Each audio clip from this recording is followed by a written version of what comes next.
आइए आज हम लोग स्टडी करेंगे question number 6।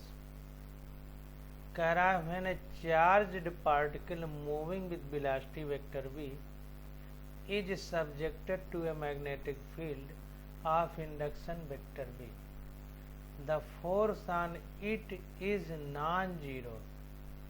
This implies that, तो कह रहा है कि एक चार्ज पार्टिकल है यानी आवेशित कण है, वो v वेलोसिटी से मूव कर रहा है और मैग्नेटिक फील्ड वेक्टर b है, तो उस पर फोर्स नॉन जीरो है यानी उस पर फोर्स लग रहा है, जीरो नहीं है।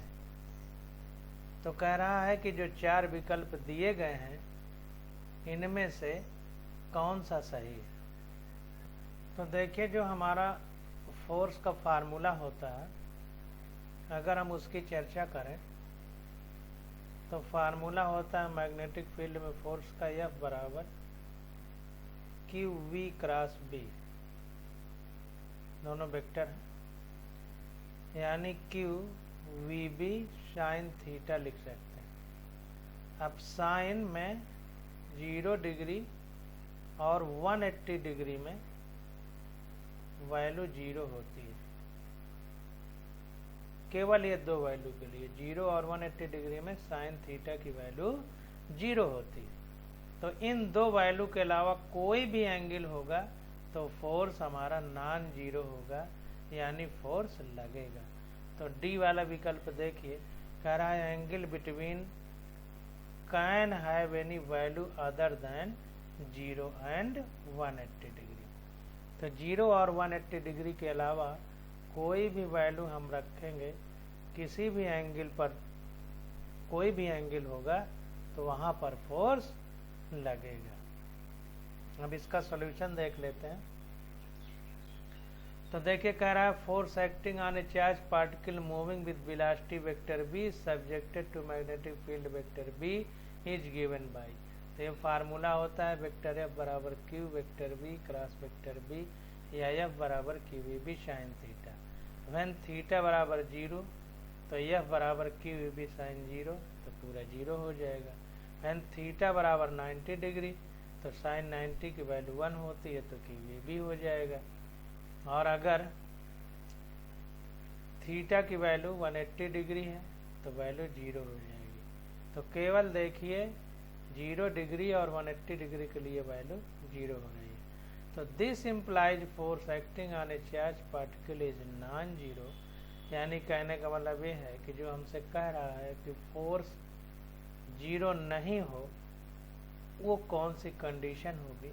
तो when angle between vector b and vector b can have any value other than 0 and 180।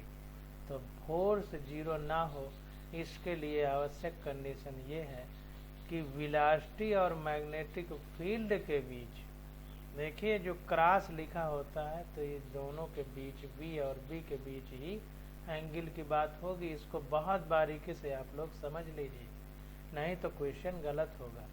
तो इसलिए 0 और 180 के अलावा कोई भी वैल्यू होगी तो फोर्स 0 नहीं होगा, ये तथ्य निकल करके आया। तो 6 का कौन सा विकल्प करेक्ट हो गया? डी विकल्प हमारा करेक्ट हो गया। Angle between can have any value other than 0 and 180 degree. अब देखिए, आ जाता है क्वेश्चन नंबर 7। तो कह रहा है very long straight wire carries A current I. कह रहा है एक बहुत लंबा तार है और सीधा है, स्ट्रेट है, उसमें आई करंट जा रही है। At the instant when a charge plus q at point P have velocity vector v I shown the force on the charge. कह रहा है एक क्षण में, विशेष क्षण में एक चार्ज प्लस क्यू है, वो इस पॉइंट P पर है और इस पॉइंट P पर चार्ज पार्टिकल की वेलोसिटी v है, जैसा कि फिगर में दिखाया गया है। मतलब इससे इधर दूर की ओर जा रहा है, ये तार में करंट ऐसे फ्लो हो रही है और ये charge particle plus Q P point पर है और इससे दूर जा रहा है क्योंकि दूर की ओर तीर लगा है। तो कह रहा है the force on the charge is, तो इस चार्ज पार्टिकल पर फोर्स किधर को लगेगा ये हमको बताना है। तो देखिए जैसे हम बता रहे हैं वैसे बारीकी से आप अगर काम करते चले जाएंगे तो आपका आंसर आसानी से निकल आएगा। तो पहले तो देखिए कोई तार है, इसमें करंट आई फ्लो हो रही है जिधर को हमने तीर लगाया है इसी दिशा में, और एक पॉइंट P है यहाँ पर, इसमें इधर की ओर चार्ज पार्टिकल की वेलोसिटी है। तो देखिए ये करंट इधर को जा रही है, तो हमने आपको बताया था कि करंट ऐसे जा रही है तो अगर हमको मैग्नेटिक फील्ड का डायरेक्शन निकालना हो तो हम जिधर को करंट जा रही हो उधर मुंह करके खड़े हो जाएंगे और दाएं हाथ पर क्रॉस बनाएंगे, बाएं हाथ पर डॉट बनाएंगे। इसका मतलब ये है कि दाएं हाथ की तरफ यानी जिधर ये पार्टिकल है, क्यू पार्टिकल है, इधर हमारा इनवर्ड इस कागज पे अंदर की ओर चुंबकीय क्षेत्र है, जैसा यहाँ पर क्रॉस बना। क्रॉस का मतलब अंदर की ओर, डॉट का मतलब बाहर की ओर। हमने आपको समझाया था कि क्रॉस का मतलब जैसे कोई पेंच होता है जिसको कसते हैं तो ऊपर ये दिखता है यानी अंदर जा रहा है, और इधर देखिए नुकीला है मतलब बाहर को निकल रहा है। तो इसी आधार पर हम समझेंगे कि इधर मैग्नेटिक फील्ड अंदर जा रही है और इधर बाहर आ रही है, क्योंकि मैग्नेटिक फील्ड ऐसे सर्कुलर लूप की तरह ऐसे चलती है। तो अब देखिए हमारा मैग्नेटिक फील्ड अंदर की ओर हो गया, वेलोसिटी इधर को हो गया, वेलोसिटी इधर को हो गया। तो कुल मिलाकर के अगर हम बारीकी से समझें तो वेलोसिटी इधर को है और मैग्नेटिक फील्ड हमारी अंदर को है, यहाँ पर क्रॉस हो जाएगा। ये हमारी वेलोसिटी की डायरेक्शन है जो चार्ज पार्टिकल जा रहा है। तो अंदर की ओर हमारी मैग्नेटिक फील्ड हो गई और इधर को हमारी वेलोसिटी हो गई। तो मैग्नेटिक फील्ड और वेलोसिटी दोनों के परपेंडिकुलर हमारा फोर्स होता है, इन दोनों के 90 डिग्री पर हमारा फोर्स होता है। तो इसको अब समझना है। तो कह रहा है according to Fleming's left hand rule direction of force is along OI direction axis, OI axis. अब इसको थोड़ा सा फिगर में देखते हैं तो फिगर से हमें और अच्छा समझ में आएगा। तो देखिए OI एक्सिस जो कह रहा है ये वाली है, तो पार्टिकल इधर को जा रहा है और ये हमारा वेलोसिटी इधर को है और मैग्नेटिक फील्ड अंदर की ओर है। तो फ्लेमिंग का लेफ्ट हैंड रूल क्या कहता है? तो फ्लेमिंग का लेफ्ट हैंड रूल हमसे कहता है कि अगर हम बाएं हाथ के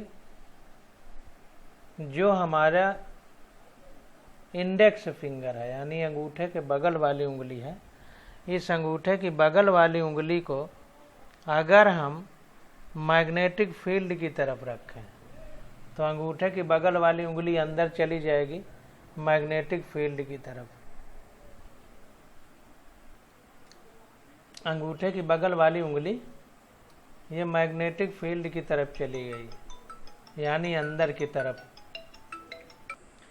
तो फ्लेमिंग के लेफ्ट हैंड रूल में क्या होता है कि जो बायां हाथ है हमारा, बाएं हाथ में जो अंगूठे के बगल में उंगली है ये मैग्नेटिक फील्ड को दर्शाती है। तो जब मैग्नेटिक फील्ड को दर्शाएगी उंगली बगल वाली तो इसको हम जो है अंदर की ओर रखेंगे और जो हमारी बीच वाली उंगली है वो जिधर को करंट मूव करती है उसको दिखाती है। अब देखिए यहाँ पर करंट की अगर बात करेंगे तो कहानी दूसरी हो जाएगी। तो इसमें लिखा तो है फ्लेमिंग लेफ्ट हैंड रूल, लेकिन हम इसको इस तरह सॉल्व करेंगे कि जिधर को ये चार्ज पार्टिकल का मोशन है, वेलोसिटी है, इधर को हम करंट वाली flow of charge is called current. तो इसकी करंट की बात न सोच करके हम ये OX डायरेक्शन में जो चार्ज पार्टिकल की वेलोसिटी है इस पर फोकस करेंगे। तो इस पर जब हम फोकस करेंगे तो इधर को अपनी बीच वाली उंगली रखेंगे OX में और अंदर की तरफ हम अपने अंगूठे के बाद बगल वाली उंगली रखेंगे तो देखिए अंगूठा हमारा ऊपर की ओर जा रहा है, इस डायरेक्शन में बीच वाली उंगली, और अंदर की तरफ कागज में अंदर की तरफ अंगूठे के बगल वाली उंगली यानी इंडेक्स फिंगर, और थंब जो है अंगूठा हमारा OX डायरेक्शन में जा रहा है। तो OX डायरेक्शन ही हमारी फोर्स की डायरेक्शन होगी, इसको ध्यान देना है। तो हमारे कहने का मतलब ये है कि जिधर वेलोसिटी है चार्ज पार्टिकल की उधर मिडिल फिंगर, और जिधर हमारा मैग्नेटिक फील्ड है उधर इंडेक्स फिंगर यानी बीच वाली उंगली, और फोर्स हमारा बताएगा अंगूठा। तो अंगूठा चूंकि ऊपर की ओर जा रहा है इसलिए हमारा बाएं हाथ के आप तीनों उंगलियों को फैला करके देख सकते हैं। तो एलांग OI हमारा करेक्ट हो जाएगा। अब इसको थोड़ा सा देख भी लेते हैं। तो यहाँ पर देखिए, according to Fleming left hand rule direction of force is along OI axis. तो ये वाला ऑप्शन करेक्ट है। देखिए फार्मूला लिखा गया है वेक्टर F बराबर EV क्रॉस B। तो B due to I is acting inward that is into the paper. तो जो करंट I तार में बह रही है उससे हम केवल मैग्नेटिक फील्ड की डायरेक्शन पता कर पाए कि अंदर की ओर है। अब चार्ज पार्टिकल पर फोर्स क्या लगेगा, वो चार्ज पार्टिकल की वेलोसिटी किस दिशा में है उससे हम निर्धारित करेंगे। तो V इज अलोंग OX। तो V हमारी OX दिशा में है यानी I की तरफ है, और जो B है हमारा वो अंदर की ओर यानी -K की तरफ है। तो जो अंगूठा है वो ऊपर को जा रहा है इसलिए OX डायरेक्शन में हमारी फोर्स हमारा काम करेगा। और वैसे भी निकाल सकते हैं F बराबर QV, वेलोसिटी OX यानी ये I एक्सिस पे है तो I लिख दिया, X एक्सिस पे I लिखते हैं तो I cap, into B inward है, बाहर की तरफ +K लिखते हैं, अंदर की तरफ -K, तो B पर -K कैप लिख दिया। तो ये हो जाएगा vector F equal two plus QVB। अब ये I कैप -K कैप का मल्टीप्लाई करेंगे तो हमारा आ जाएगा J कैप। और J कैप का मतलब क्या होता है, जब हम फिगर बनाते हैं ऐसे ऐसे और ये इस तरह से, तो ये हमारा X एक्सिस होता है, ये Y एक्सिस और ये Z एक्सिस। तो X एक्सिस में I कैप लिखते हैं, Y एक्सिस में J कैप और Z एक्सिस में K कैप। और यहाँ पर अंदर की ओर चूंकि मैग्नेटिक फील्ड है इसलिए यहाँ पर -K कैप लिखा गया है। तो जब हम इसको मल्टीप्लाई करेंगे तो यहाँ पर I J K, तो यहाँ पर क्या है कि I से J की तरफ चलेंगे, मतलब जैसे I क्रॉस J हो तो K लिखेंगे, K क्रॉस I हो तो J लिखेंगे, और I क्रॉस J हो तो K लिखेंगे, J क्रॉस K हो तो I लिखेंगे, एक के बाद वाला लिखते हैं। लेकिन यहाँ पर I क्रॉस -K है तो I क्रॉस K होता यहाँ पर, जैसे I क्रॉस J तो K लिखेंगे, J क्रॉस K तो I लिखेंगे, और K क्रॉस I तो यहाँ पर हम लोग क्या लिखेंगे, K क्रॉस I तो J लिखेंगे। तो इस प्रकार से हम लोग अगर इसको सॉल्व करें और देखें, जैसे ऐसे चलते थे इस तरह, फिर इस तरह, फिर इस तरह, तो यहाँ पर क्या हो रहा है कि ये I क्रॉस -K है, तो ये J वाली डायरेक्शन में हमारा फोर्स चला जाएगा। आप ऐसे भी निकाल सकते हैं वेक्टर से, और फ्लेमिंग के लेफ्ट हैंड रूल से भी इसको निकाल सकते हैं। जो भी मेथड आपको अच्छा लगे वैसे निकाल लीजिए। तो इसको फिर से थोड़ा सा एक बार समझ लीजिए कहीं गलती ना हो। तो देखिए I J और K कई बार बता चुके हैं, अगर I और J में क्रॉस होगा तो क्या मिलेगा, K मिलेगा। J और K में क्रॉस होगा तो क्या मिलेगा, I मिलेगा, और K और I में क्रॉस होगा तो J मिलेगा। तो यहाँ पर K और I में क्रॉस ना हो करके इसका उल्टा है, आई और माइनस के में है, आई और माइनस के में है, तो हमको जे मिलेगा। तो के और आई में होता तो जे मिलता, लेकिन यहाँ के और आई, के क्रॉस आई होता, के क्रॉस आई होता, कैप लगा लीजिए, तो हमको जे मिलता, क्योंकि इधर आगे वाला मिलता। अब यहाँ पर क्या हो गया है कि इसको उल्टा कर दिया गया है, यानी आई क्रॉस के, अगर इसको उल्टा कर देंगे तो हमको क्या मिलेगा, माइनस जे मिलेगा। अगर उल्टा कर देंगे तो माइनस लगा देते हैं, लेकिन अब यहाँ पर इस पर माइनस लग गया तो ये माइनस फिर प्लस हो जाएगा, तो इसलिए जे मिल रहा है, जे का। इसको बारीकी से समझना है, नहीं तो गड़बड़ी हो सकती। तो कुल मिलाकर के 7 का ये विकल्प हमारा करेक्ट हो जाएगा। अब 8 नंबर क्वेश्चन देखते हैं। कह रहा है, बहुत ध्यान से ये डायरेक्शन वाली बात समझिए, ये गलती यही होती है। A charge particle q move in a region where electric field and magnetic field both exist, then force on it is.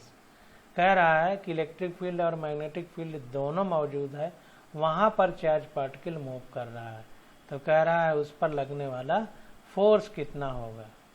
तो देखिए, हमने पढ़ा था कि इलेक्ट्रिक फील्ड जहाँ पर होती है तो इलेक्ट्रिक फील्ड के कारण फोर्स होता है F = Q वेक्टर E, और जहाँ पर मैग्नेटिक फील्ड होता है तो वहाँ पर फोर्स = होता है क्या, Q vector V cross vector B, ये होता है। और जहाँ पर दोनों हो तो दोनों जुड़ जाएंगे, तो QE plus Q vector B cross vector B, तो ये बी वाला ऑप्शन हमारा करेक्ट हो जाएगा। तो 8 का बी वाला विकल्प करेक्ट हो जाएगा। पहले भी कई बार ऐसे क्वेश्चन हम लोग कर चुके हैं। तो यहाँ पर देखिए, कह रहा है कि the force experienced by a charge particle moving in space where electric and magnetic field exist is called Lorentz force. तो कह रहा है कि अगर कोई चार्ज पार्टिकल किसी खाली स्थान पर जहाँ पर इलेक्ट्रिक और मैग्नेटिक फील्ड दोनों मौजूद हैं, तो उस पर जो बल लगेगा उस बल को क्या नाम देते हैं, लॉरेंज बल। कह रहा है when a charge particle carrying charge Q is subjected to an electric field of strength vector E, it experience a force given by vector F = Q vector E। तो अगर कोई विद्युत क्षेत्र है, इलेक्ट्रिक फील्ड है, उस पर कोई चार्ज पार्टिकल मूव कर रहा है और इलेक्ट्रिक फील्ड की स्ट्रेंथ वेक्टर E है, चार्ज पार्टिकल Q है, तो उस पर लगने वाला force vector F = Q vector E होता है। Whose direction is same as vector E or opposite of vector E depending on the nature of charge particle, positive और नेगेटिव। तो कह रहा है कि जो इलेक्ट्रिक फील्ड है यानी विद्युत क्षेत्र है, उस पर जो बल लगेगा चार्ज पार्टिकल पर, वो या तो विद्युत क्षेत्र की दिशा में हो सकता है या विपरीत दिशा में हो सकता है। यह निर्भर करेगा कि चार्ज पार्टिकल पॉजिटिव है या निगेटिव है। अब आगे देखते हैं। कह रहा है if a charge particle is moving in an magnetic field of strength vector B with a velocity vector B, it experience a force given by vector Fm = Q vector B cross vector B। तो कह रहा है कि अगर कोई charge particle किसी magnetic field में move कर रहा है जिसकी क्षमता वेक्टर B है, तो और वेलोसिटी वेक्टर V है उस चार्ज पार्टिकल, तो वहाँ पर मैग्नेटिक फोर्स कितना लगता है, vector Fm = Q vector B cross vector B। अब देखिए, the direction of this force is in the direction of vector B cross vector B that is perpendicular to the plane containing vector B and vector B is directed as given by right hand screw rule. तो ध्यान दीजिए कि जो vector B और vector B का cross product है, तो हमेशा क्रॉस प्रोडक्ट जो दिया रहता है उसके परपेंडिकुलर होता है। तो वेक्टर B और वेक्टर B जिधर होंगे उस प्लेन के परपेंडिकुलर हमारा फोर्स लगेगा, परपेंडिकुलर।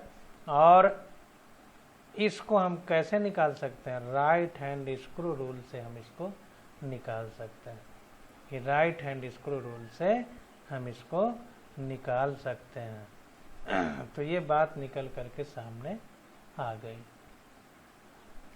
तो कुल मिलाकर के 8 का बी विकल्प हमारा करेक्ट है। हम 9 नंबर क्वेश्चन देखते हैं। देखिए इसी को जोड़ करके यहाँ लिख दिया है जैसा हमने आपको बताया है। अब क्वेश्चन नंबर 9 आ जाता है, इसको थोड़ा समझेंगे। तो यहाँ पर देखिए कह रहा है Tesla is the unit of, तो टेस्ला तो मैग्नेटिक फील्ड यानी चुंबकीय क्षेत्र की यूनिट है, इकाई है। तो 9 का बी विकल्प हमारा करेक्ट हो जाएगा। तो यहाँ पर देखिए 9 का बी विकल्प हमारा करेक्ट हो गया। अब 10 नंबर क्वेश्चन देखते हैं। जैसे बताए हैं बिल्कुल वैसे समझते चलिए, कहीं भी गलती नहीं होगी। देखिए कह रहा है कि ये charge moving with velocity v in x direction is subjected to a field of magnetic induction is negative to x direction. कह रहा है एक चार्ज पार्टिकल है जो v वेग से गति कर रहा है x दिशा में, और जो मैग्नेटिक फील्ड है यानी चुंबकीय क्षेत्र है उसकी दिशा -x डायरेक्शन में। तो कह रहा है as a result the charge will. तो हमने पढ़ा है, देखिए विद्युत क्षेत्र की जब बात होती है तो चार्ज पार्टिकल विद्युत क्षेत्र की दिशा में या विपरीत दिशा में चलता है, समांतर या प्रति समांतर चलता है। ये निर्भर करता है कि चार्ज पार्टिकल पॉजिटिव है या नेगेटिव। अगर चार्ज पार्टिकल पॉजिटिव है तो विद्युत क्षेत्र की दिशा में चलता है, और अगर चार्ज पार्टिकल नेगेटिव है तो विद्युत क्षेत्र की दिशा के विपरीत चलता है। लेकिन अब अगर यही बात मैग्नेटिक फील्ड की करें तो मैग्नेटिक फील्ड में मैग्नेटिक फील्ड की दिशा या विपरीत दिशा यानी मैग्नेटिक फील्ड या चुंबकीय क्षेत्र के समांतर या प्रति समांतर कोई भी बल नहीं लगता। तो अगर चार्ज पार्टिकल को मैग्नेटिक फील्ड की दिशा या विपरीत दिशा में छोड़ा जाए तो किसी भी प्रकार का बल अनुभव नहीं होता है। ये बात बहुत महत्वपूर्ण है, इसको अच्छे से समझ लीजिए। तो चूंकि यहाँ पर मैग्नेटिक फील्ड है और उसकी दिशा नेगेटिव x डायरेक्शन में है, और जो चार्ज पार्टिकल है उसका वेग पॉजिटिव x डायरेक्शन में है, तो ये प्रति समांतर हो जाएगा मैग्नेटिक फील्ड के।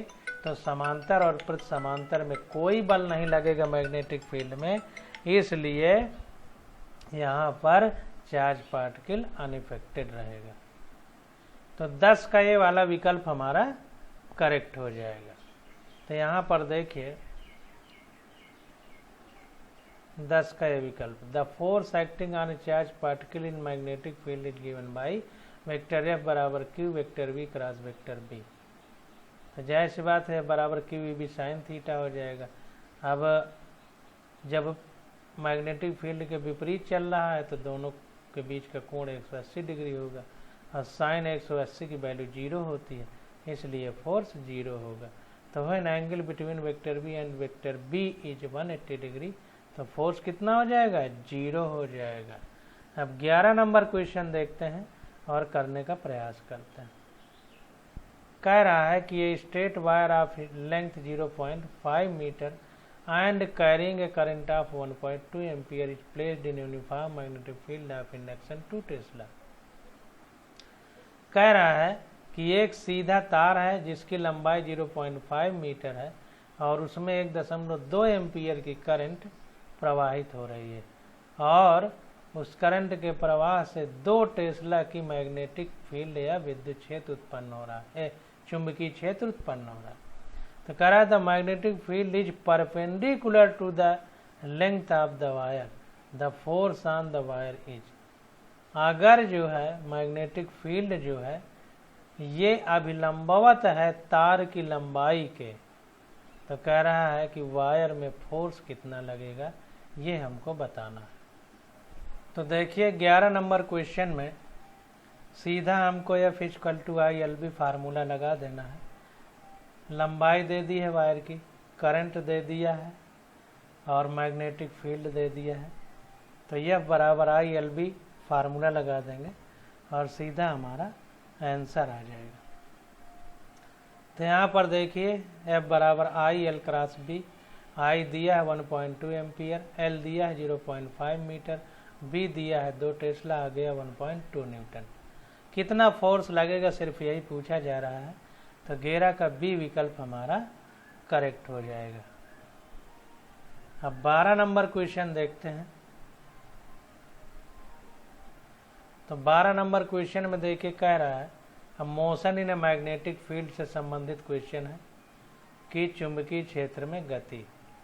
तो कह रहा है ionised hydrogen atoms and alpha particle with same momenta enters perpendicular to an constant magnetic field B. The ratio of their radii of their path RH and R alpha का ratio हमको बताना। तो कहने का मतलब ये है कि एक हाइड्रोजन आयन जैसा कि H+ हमको पता है आयनाइज, और अल्फा पार्टिकल 2He+, 2He4 होता है, तो He+ और H+ एक तरह से मतलब हीलियम आयन और हाइड्रोजन आयन ये कह सकते हैं। तो ये जो है मूव कर रहे हैं परपेंडिकुलर किसी मैग्नेटिक फील्ड में, तो हमें त्रिज्या का रेशियो बताना है। तो इसमें कुछ है ही नहीं, सीधा फार्मूला लगा देना है और आंसर आ जाएगा। तो यहाँ पर देखिए R = mv/qb फार्मूला लगा दिया। mv = p होता है, चूँकि सेम मोमेंटा से मूव कर रहे हैं क्वेश्चन में जैसा कहा गया है, तो mv की जगह p रख दिया। For given p and b, अब p और b हमारा कांस्टेंट रहेगा, केवल चार्ज बदल रहा है, तो p और b कांस्टेंट हो जाएंगे, तो r डायरेक्टली प्रोपोर्शनल हो जाएगा 1/q के, यानी RH/R α इसका उल्टा इधर हो जाएगा Q∝/QH। तो अल्फा 2He+ होता है और ये हाइड्रोजन हमारा 1H+ होता है। तो जाहिर सी बात है कि अल्फा पार्टिकल में दुगना चार्ज है हाइड्रोजन से, तो 2/1 हो जाएगा। तो इसका मतलब जो अल्फा पार्टिकल है वो हाइड्रोजन आयन से या अल्फा आयन जो है हाइड्रोजन आयन से 2 गुना त्रिज्या पर मूव करेगा। तो 12 का बी विकल्प हमारा करेक्ट हो जाएगा। अब 13 नंबर क्वेश्चन देखते हैं। 13 नंबर क्वेश्चन में देखिए कह रहा है कि ये proton and an alpha particle both enter a region of uniform magnetic field B moving at right angle to the field B. Right angle का भी मतलब होता है लंबवत 90 डिग्री पर। तो फिर वही पहली बार क्या था, हाइड्रोजन आयन और अल्फा पार्टिकल था और इस अल्फा आयन था, और उसी हाइड्रोजन आयन को H+ को ही प्रोटॉन बोलते हैं, तो नाम केवल बदल दिया है। तो प्रोटॉन और अल्फा पार्टिकल है। अब ये भी फिर से दोनों मैग्नेटिक फील्ड के राइट एंगल यानी लंबवत उसमें प्रवेश कर रहे हैं। लंबवत प्रवेश करेंगे तो जाहिर सी बात है कि बल लगेगा। तो कह रहा है if the radius of circular orbit for both the particle is equal and the kinetic energy required by proton is 1 MeV। तो कह रहा है the energy required by the alpha particle will be. तो पिछली बार हमसे त्रिज्या पूछा था, अब त्रिज्या बता रहा है कि दोनों की बराबर है। तो अगर प्रोटॉन की काइनेटिक एनर्जी 1 MeV है तो अल्फा पार्टिकल की कितनी काइनेटिक एनर्जी होगी, ये हमसे पूछ रहा है। तो फिर सीधा सीधा फार्मूले पर आधारित क्वेश्चन है, बस थोड़ा सा बुद्धि विवेक लगाना है और आंसर आ जाएगा। तो the kinetic energy required by a charge particle in a uniform magnetic field B is, ये हो जाएगा K = Q²B²R²/2m। तो इसको बॉक्स में बंद कर लीजिए, ये फार्मूला है, इसको याद कर लीजिए। डायरेक्ट फार्मूले पे क्वेश्चन पूछा गया है तो आगे भी पूछा जा सकता है। तो K = Q²B²R²/2m, सब में ऊपर स्क्वायर है, कब्र याद कर लीजिए। तो कब्र का स्क्वायर है और बाद में जो है इसी के आधार पर नीचे 2m है फार्मूले में, और R = mv/qb होता है। तो यहाँ पर चूँकि K = ½ mv² होता है, तो इसको थोड़ा सा देखेंगे। तो यहाँ पर देखिए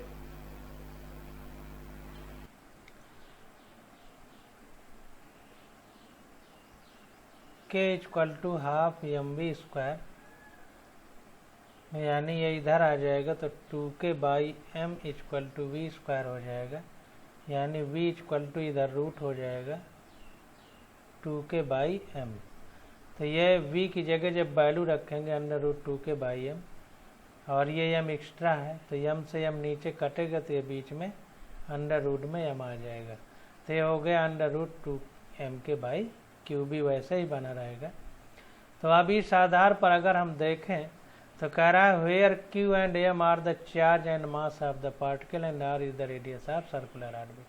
तो यहाँ पर जो Q है हमारा ये आवेश है और M हमारा द्रव्यमान है जो आवेशित कण सर्कुलर पाथ पर यानी वृत्ताकार कक्षा में गति कर रहा है, और R उसकी रेडियस है।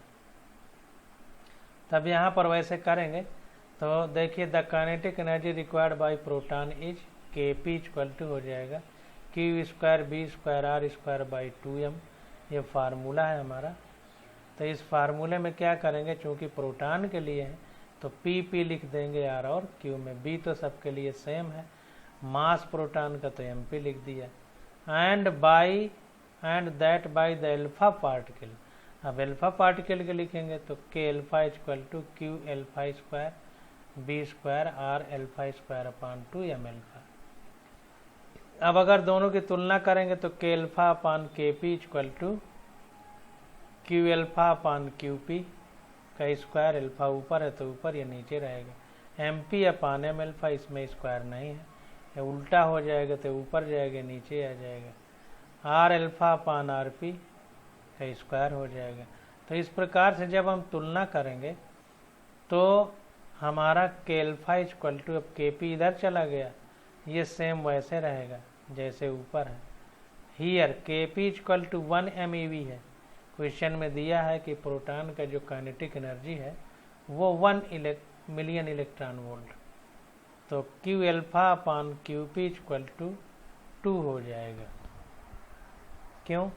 क्योंकि अल्फा में 2 गुना चार्ज होता है प्रोटॉन से, और Mp/m∝ इक्वल टू 1/4 हो जाएगा, क्योंकि हाइड्रोजन 1H1 होता है और हीलियम 2He4 होता है, तो 4 गुना हीलियम का, हाइड्रोजन 1H1 होता है और हीलियम 2He4 होता है, तो 4 गुना ज़्यादा भारी है हाइड्रोजन से हीलियम। तो Mp/m∝ इसका एक निकल जाएगा 1 इलेक्ट्रॉन, तो कुल मिला के प्रोटॉन बन जाएगा। तो प्रोटॉन से हीलियम या अल्फा पार्टिकल 4 गुना बड़ा है, ज़्यादा वजन है द्रव्यमान उसका, तो Mp/m∝ इक्वल टू 1/4 हो गया, एंड R∝/Rp इक्वल टू 1 हो जाएगा। क्वेश्चन में दिया है कि दोनों की त्रिज्याएं समान है। अब ये सारी वैल्यू जब हम रखेंगे तो K∝ इक्वल टू आ जाएगा, Kp की जगह 1 MeV, Q∝/Qp 2 है तो 2 का स्क्वायर, और Mp/m∝ 1/4 है, और ये तो 1 है तो 1 का स्क्वायर। तो सॉल्व करने पे आ गया 1 MeV, यानी अल्फा और प्रोटॉन, अल्फा पार्टिकल और प्रोटॉन दोनों की गतिज ऊर्जाएं समान रहेंगी। तो इस प्रकार से हमारा 13 का बी विकल्प करेक्ट हो जाएगा। अब आ जाता है 14 नंबर क्वेश्चन, तो इसको देखते हैं। कह रहा है proton carrying 1 MeV kinetic energy is moving in a circular path of radius R in uniform magnetic field.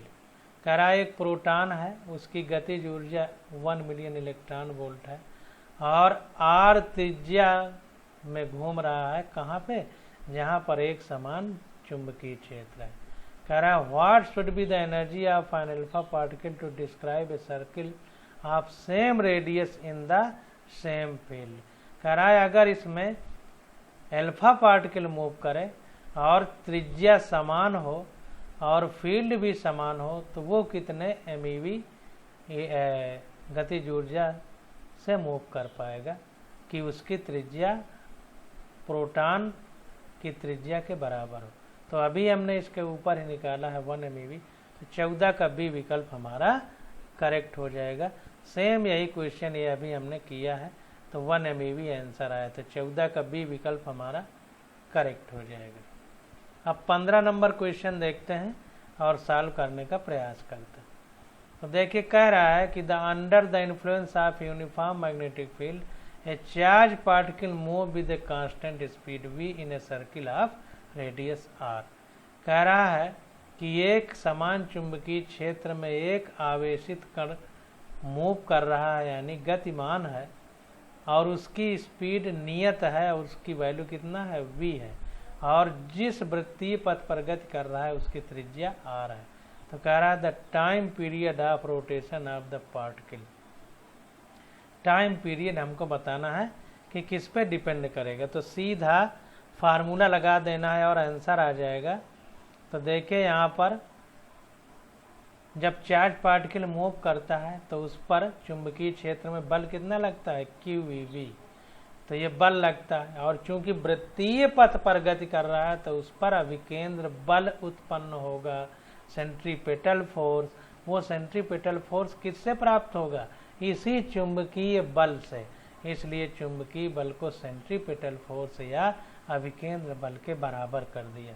तो QVB = mv² हो गया, यानी QB = m ओमेगा हो जाएगा। इसको ध्यान देना है, QVB लिखेंगे m, v की जगह r ओमेगा रखेंगे, v = r ओमेगा होता है, तो स्क्वायर हो जाएगा, तो r² ओमेगा स्क्वायर हो जाएगा अपान r हो जाएगा। तो ये दोनों ये भी कैपिटल रहेगा, तो r से r कट जाएगा, तो mr ओमेगा स्क्वायर हो जाएगा। अब mr ओमेगा स्क्वायर हो जाएगा, तो ये QB = m ओमेगा बचेगा, एक r से एक r कट गया। यहाँ पर देखिए एक v से v भी कट जाएगा, तो एक v से एक v कटेगा, तो QB = mv/r हो जाएगा। तो m v की जगह r ओमेगा अपान m हो जाएगा, r हो जाएगा, तो r से r कटेगा तो m ओमेगा बचेगा।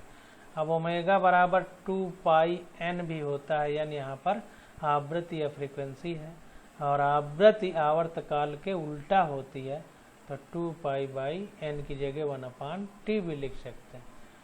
तो m × ओमेगा की जगह 2π/t लिख दिया, तो t बराबर आ गया 2πm/QB। तो यहाँ पर देखिए न v है और न r है, इसका मतलब जो आवर्तकाल है, टाइम पीरियड है उस पार्टिकल के घूमने का, वो वेग और त्रिज्या दोनों से स्वतंत्र है, यानी independent of v and r। तो 15 का बी विकल्प हमारा करेक्ट हो जाएगा। इसको देख लेते हैं, तो देखिए बी में लिखा है is independent of both v and r। तो जो टाइम पीरियड है, आवर्तकाल है, वो वेलोसिटी और त्रिज्या दोनों से स्वतंत्र है। अब अगला क्वेश्चन आ जाता है 16 नंबर। तो इसकी स्टडी हम लोग अगले लेक्चर में करेंगे। आज बस यहीं तक।